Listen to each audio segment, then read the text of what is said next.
आपकी फ़िल्म आ रही है शब, इसके बारे में बताइए किस तरीके की फ़िल्म है ये बताइए। शब इज़ अ फिल्म जो ड्रामा है रिलेशनशिप्स के ऊपर सेट इन दिल्ली। ये कहानी begins with this young boy from a small town Dhanaulti. वो दिल्ली में आता है बहुत सारे सपने देके कि बड़ा मॉडल बनना है, उसके बाद एक्टर बनना है, और उसके ज़िंदगी में अलग अलग लोग उसके साथ जुड़ते हैं और कैसे उन लोगों के सपनों इसके सपना सब कहीं कभी कभी मिलता है, कभी कभी बिखर जाता है। तो it's a story about dreams, aspirations, ambition. Okay, एक लंबे समय के बाद में आप फिर से दोबारा आ रहे हैं, सो एक्साइटेड हैं और नर्वस हैं, क्या है इसके बारे में जानना चाहूँगा। एज अ फिल्म मेकर हमेशा जब भी फिल्म, चाहे 3 साल के बाद हो चाहे 1 साल के बाद हो, उतना एक्साइटमेंट और नर्वसनेस दोनों ही रहता है। तो I am excited of course and at the same time nervous also. Okay, film में रवीना भी हैं, तो किस तरीके से उनको आपने इस रोल के लिए कन्विंस किया, क्योंकि काफ़ी एक ग्लैमरस अवतार है। रवीना को मैंने जब मिला था फर्स्ट टाइम 17 साल पहले, और एक फ़िल्म का सेट पे दमन में, मैं एडिटर था और सॉन्ग डायरेक्टर था उस फिल्म का। और तभी हम लोग का एक फ्रेंडशिप हो गया था और उन्होंने कहा था कि तुम खुद क्यों नहीं लिख रहे हो, तुम्हारा इतना अच्छा आइडिया था। तो शब्द मैंने 2000 पे लिखा था एंड तभी मन में था कि रवीना को कास्ट करना है फिल्म पे। Film because of different reasons didn't happen then. तो अभी जब 15 साल बाद when we finally started shooting the film, तो उनके पास जब गया I didn't have to convince her. एक तो रवीना इज़ ए वो मेरा दोस्त है और उसने बोला कि ये जो सपना था तुम्हारा, उसके पहले दिन से मैं इसका हिस्सा हूँ, तो अभी भी इसका हिस्सा बनना चाहूँगा। And of course she knew, उनको स्क्रिप्ट क्या है, स्टोरी है, मालूम था।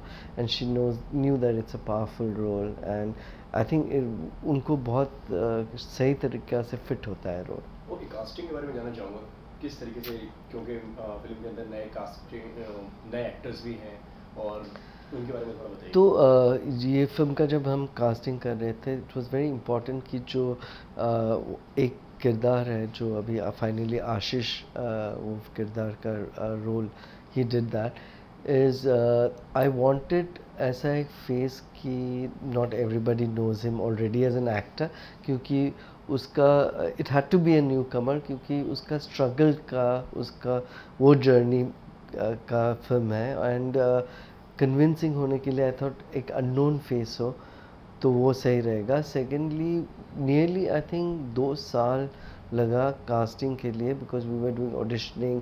आशीष का भी एटलीस्ट 10-11 बार हमने ऑडिशन लिया है।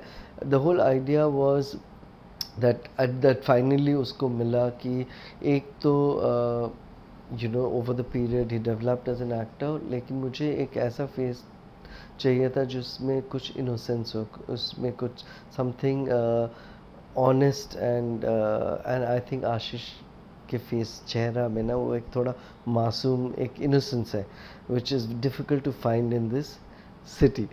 सो and when you see the film you will realise how believable it is. Okay, जैसे कि इस तरीके की फिल्में पहले भी बन चुकी हैं, चाहे वो पेज 3 हो या फैशन हो, तो ये उससे कितना अलग मानते हैं आप इस फिल्म? एक्चुअली पेज 3 या एक फैशन, आप दोनों फिल्म भी देखेंगे तो पूरा अलग किस्म की फिल्म है। दो दे कुछ कुछ चीज़ें सिमिलरिटी है, लेकिन एज फिल्म्स वो दो फिल्म भी पूरा अलग ही था।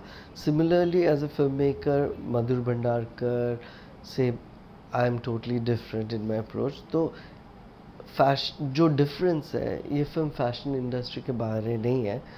एक कैरेक्टर इस पे फैशन इंडस्ट्री का सपना है उसका, लेकिन ये फिल्म है रिश्तों के बारे में, रिलेशनशिप्स के बारे में, इंडस्ट्री के बारे में इतना नहीं है, लोगों के बारे है। और वो जिन जिन से इंटरेक्ट करते हैं और जो कैरेक्टर्स है, like for example the other girl जो अर्पिता चैटर्जी जो ऑपोजिट आशीष है फिल्म पे, वो कॉफ़ी शॉप पे काम करती है, nothing to do with the fashion industry. चौथा एक जो कैरेक्टर है वो एक फ्रेंच एक्सपैट जो दिल्ली में टीचर है। तो अलग अलग दुनिया के लोग हैं इस फिल्म पे, जो जिनके साथ इनका रास्ता कहीं ना कहीं मिल जाता है और उनकी भी सपने हैं।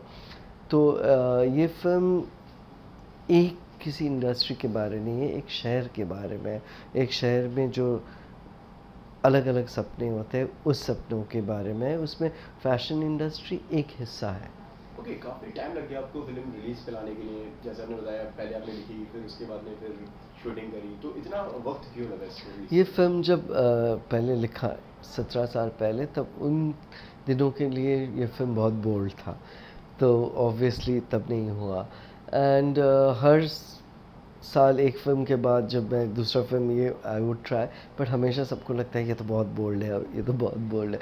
तो फाइनली 2015 में हम लोग जब शुरू किया, इट वाज वो हम सोचा बहुत दिन हो गया, अभी टाइम वक्त करेक्ट है, अब क्योंकि सोसाइटी एक्सेप्ट कर सकती है। Is much more opening up. हर अलग अलग, मैं जब माय ब्रदर निखिल बनाया था तब भी लोग बोलते थे it's ahead of its time, तो थोड़ा मेरा हैबिट है अहेड ऑफ इट्स टाइम करने का लिए।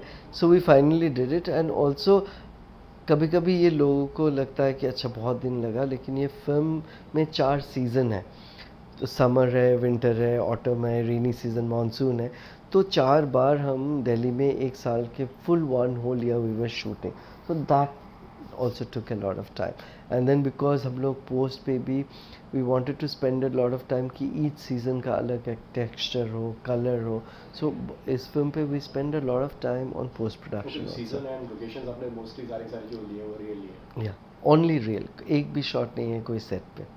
ओके, एंड इसके जैसे कि हमने देखा कि आपकी फिल्में ज़्यादातर फिल्म फेस्टिवल में आप दिखाते हैं, चाहे वो चौरंगा हो या और भी हो, तो इसके लिए भी आप कुछ ऐसा अवार्ड या कुछ एक्सपेक्ट कर रहे हैं? एक्चुअली जब फिल्म बनाता हूँ तब कभी अवार्ड सोच कर नहीं। माय ब्रदर निखिल भी जब बनाया था, एक्चुअली हम रिलीज़ कर दिया, उसके बाद उनका जर्नी शुरू हुआ कि 50-60 फेस्टिवल पे गए, अवार्ड्स मिला। सिमिलरली शब को अभी तक मैंने किसी फेस्टिवल पे भेजा नहीं। एक तो है कि बहुत सारा फेस्टिवल जा चुका हूँ और मुझे कंसंट्रेट करना था। फॉर मी शब मेरा जितने भी फिल्म्स है सबसे ज़्यादा मेन स्ट्रीम है, तो फेस्टिवल पे आई मीन वी डिड, अभी तो न्यूयॉर्क पे गया था फेस्टिवल पे ऑलरेडी, बट मेरा फोकस उतना उस पे नहीं है। मेरा फोकस है यहाँ का रिलीज़ पे, कैसे how the audience is accepting that. Okay, कब रिलीज़ हो रही है फिल्म? 30 जून। ओके, और क्या कहना चाहेंगे आप जाते जाते? मुझे लगता है कि इस फिल्म पे what is special and what people can relate to is ये कोई इसमें जो कैरेक्टर्स है वो बहुत ही you know are people that आप और मैं जिनसे मिला हूँ, रिलेटेबल। हर किसी का कहानी कहीं ना कहीं से जुड़ जाता है। Okay, thank you so much. Thank you.